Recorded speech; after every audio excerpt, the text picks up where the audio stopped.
बॉलीवुड का बहुत ही क्रूड और रूड जो नया एक्सपेरिमेंट किया है वो बहुत ही जबरदस्त है और ऐसे मूवी शायद ही आपको इंडियन सिनेमा में देखने मिलेगा। और अनिल कपूर ने एकदम काम किया है, लेकिन मगर किंतु परंतु इंडियन फोर्स के यूनिफॉर्म काय को देखा है भाई तूने? पर सच कहो तो मूवी देखने से पहले मुझे थोड़ा डाउट था, इसलिए तो 3 महीने लगे ये मूवी देखने के लिए। तो हेलो एवरीवन, आप सबका है मेरे चैनल पे स्वागत, जहाँ पे हम यानी कि मैं AK आपका होस्ट और ये रहे मेरे गोस्ट जो दिखाई नहीं देंगे लेकिन आवाज जरूर आएगा। बात करेंगे इस मूवी के बारे में, तो बिना आपका वक्त बर्बाद किए शुरुआत करते हैं आज का व्लॉग। अगर आपने टाइटल में पढ़ा नहीं या फिर थंबनेल पे देखा नहीं मैं किस मूवी के बारे में बात करने वाला हूँ तो अभी देख लो।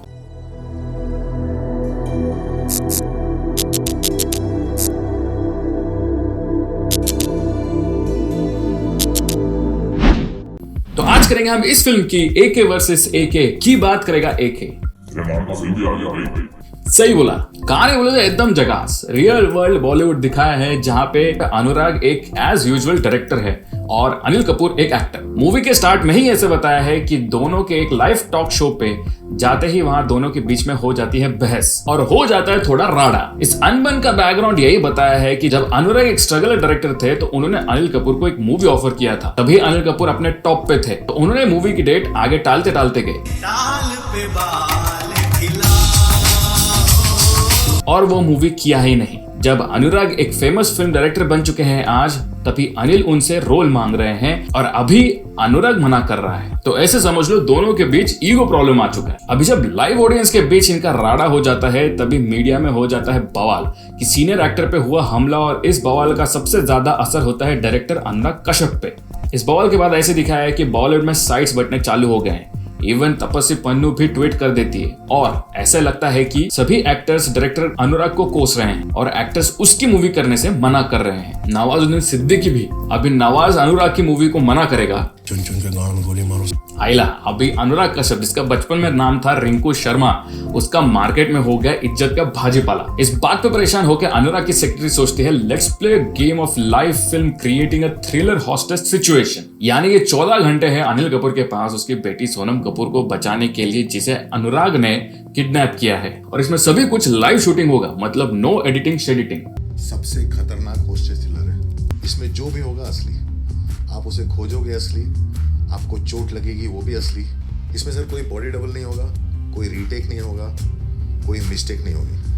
अभी 14 घंटे पहले अनुराग कश्यप अनिल कपूर से मिलने जाता है, लेकिन अनिल कपूर को मालूम होते हुए कि अनुराग उससे मिलने आया है, ईगो प्रॉब्लम की वजह से उसे 4 घंटे वेट कराता है उसके दूसरे शूटिंग को खत्म करने के लिए। अभी इसमें ही अनिल के 4 घंटे गायब, तो अभी उसके पास सिर्फ 10 घंटे बचे सोनम को बचाना। अगर नहीं बचा पाया तो अनुराग ने अभी तक कुछ बोला नहीं कि वो क्या करेगा। ये हुई ना बात एक्टर्स के मारने की, एक्टर नहीं तो घर वालों को उठा लो। और ये सब कुछ लाइव होगा, इसके कुछ रूल्स हैं, ये आपको मूवी जाकर देखना पड़ेगा, मैं आपको यहाँ पे नहीं बताऊंगा। और अगर अनिल अनुराग को कुछ भी करता है तो वो सब लाइव दिखाई जाएगी और सोनम के साथ भी वही सब होगा जो अनुराग के साथ होगा, इसलिए अनिल अनुराग को मार भी नहीं सकता। तो अभी अनिल क्या करेगा, कैसे ढूंढेगा उसकी बेटी को और कैसे बचाएगा उसे? लेकिन मगर किंतु परंतु जिस मूवी में 2 डायरेक्टर्स काम करते हो उस मूवी की कहानी इतनी सीधी थोड़ी ना होगी। मूवी के डायरेक्टर है विक्रम आदित्य मोटवानी, जिसने बहुत सारी अच्छी मूवीज बनाई है, और हाल ही में कुछ साल पहले मैंने मूवी देखी थी भावेश जोशी, जो बहुत ही बढ़िया मूवी बनाई है अनिल कपूर के बेटे हर्षवर्धन को लेकर। एक कॉमन इश्यूज पे बनाई ये मूवी बहुत बढ़िया है, सुपर हीरो टाइप्स। तो फिल्म खत्म होने के लिए है सिर्फ 30 मिनट, तभी कहानी में आती है एक बड़ी ट्विस्ट। जिसने किडनैप किया है उसे ही नहीं पता जिसे किडनैप किया है वो कहाँ है, और फिल्म के एंड में आती है सबसे बड़ी धमाकेदार ट्विस्ट जो आप लोगों ने सोचा भी नहीं होगा कि ऐसे हो सकता है। एक टोटल हॉलीवुड लेवल का मूवी बनाया है जिसमें आप अनिल के लिए टाइम देखते रहोगे और ये सोचते रहोगे सोनम कहाँ है। वेल एक छोटा सा हिंट दूंगा आप लोगों को, आपको डाउट जाना चाहिए इस शॉट में कौन किसको क्यों और क्या बोल रहा है। अनिल और अनुराग की एक्टिंग बहुत अच्छी है, मैं कहूंगा अच्छे से ज्यादा रियल है। इस मूवी में मैं सिर्फ इनकी एक्टिंग की दाद नहीं दूंगा, बल्कि लाइटिंग और सिनेमेटोग्राफी का बहुत बड़ा योगदान है। इनके बिना ये मूवी ये लुक देता ही नहीं। पूरे मूवी में सिर्फ एक ही गाना है जो चलते चलते ही खत्म हो जाता है, और दूसरा गाना है जो मूवी के एंड में दिखेगा। इस मूवी के सिर्फ गाने ही सुनने हो तो उनका यूट्यूब का लिंक मैंने अपने डिस्क्रिप्शन बॉक्स में दिया हुआ है, आप जाकर उसे क्लिक कर सकते हो और जाकर सुन सकते हो। बहुत ही जबरदस्त, झकास और full on time engaging movie है ये। एक मिनट भी आपका वेस्ट नहीं होगा, फुल ऑन जकड़े रखेगी ये फिल्म की कहानी आप लोगों को, और इतना धमाल लगेगा कि ये सब असली में हो रहा है। मतलब ये मूवी खत्म हो जाने के बाद आप गूगल करके देखोगे कि कहीं सच्ची में अनुराग और अनिल की बाजी तो नहीं। जिस डायरेक्टर के मूवी में अनिल काम करने के लिए रेडी नहीं थे, उसी के साथ एक फिल्म में दोनों साथ में एक्टिंग कर रहे हैं। इस पूरे फिल्म की कहानी आपको एक नया फिल्म एक्सपीरियंस देगा जो आपने कभी शायद इंडियन सिनेमा में देखा ही नहीं होगा। यकीन मानो मजा आएगा ये मूवी देखते हो। बेस्ट डायलॉग तो सोनम को फोन करूं तेरे इस घटिया आइडिया के लिए, मेरे से ज्यादा बिजी है वो। ये था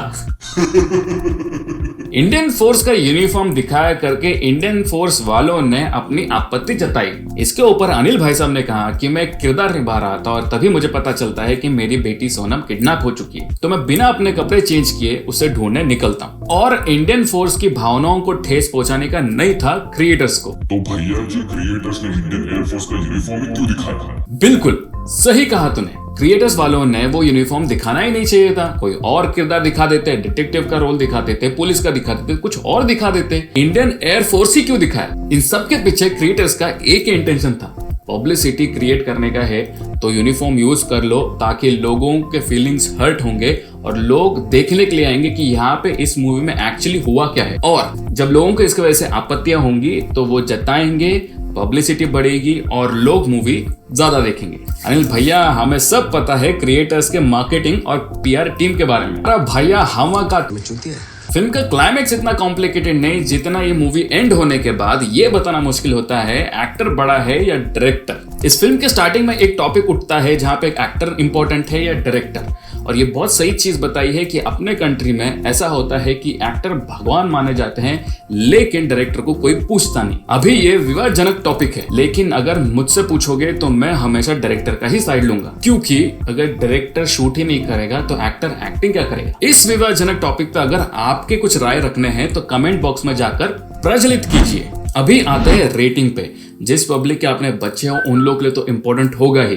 according to central board of film certification of India इसे रेट किया है TVMA मन जे। ऐसे समझ लो एडल्ट सी देख सकते हैं। 17-18 साल के नीचे जो बच्चे हैं उन्हें पेरेंटल गाइडेंस जरूरी है। मन जे चाहिए ही चाहिए।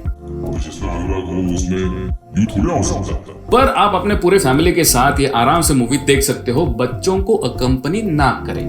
मैंने पूरी फैमिली क्यों कहा? क्योंकि कोई भी सेक्स या न्यूडिटी सीन इसके अंदर नहीं है, लेकिन भरपूर गाली गलौज है। वो मित्य से बाहर निकलो जहाँ पे सिर्फ अनपढ़ और असभ्य लोग ही गाली देते थे। जरा पढ़े लिखे लोगों के घर पे जाकर देखो, जितने अनपढ़ देते हैं उससे कहीं ज्यादा अलग अलग वैरायटी के गाली देते हैं। ये फिल्म फुल फैमिली के लिए बिंदास 1 घंटा 50 मिनट का crime drama comedy suspense movie जो फुल ऑन टाइम पास कराएगा। एक मूवी में क्या चाहिए? कहानी और एंटरटेनमेंट। वीकेंड हो या वीकडे हो, बोर बिल्कुल भी नहीं होगा, फुल ऑन धमाल आएगा। मुझसे पूछोगे तो वीकेंड में ही देखना इस मूवी को। मुझे खास करके कहानी और मेकिंग बड़ी पसंद आई, रियलिस्टिक लुक दिया है और शायद इसकी सीक्वल आ सकती है। तो बेझिझक होकर जब भी हो सके तभी ये मूवी देख सकते हो, आपकी मर्जी है बॉस। इस मूवी में से क्या टिप लेना चाहिए? अच्छा, इस मूवी से टिप ले सकते हैं क्या?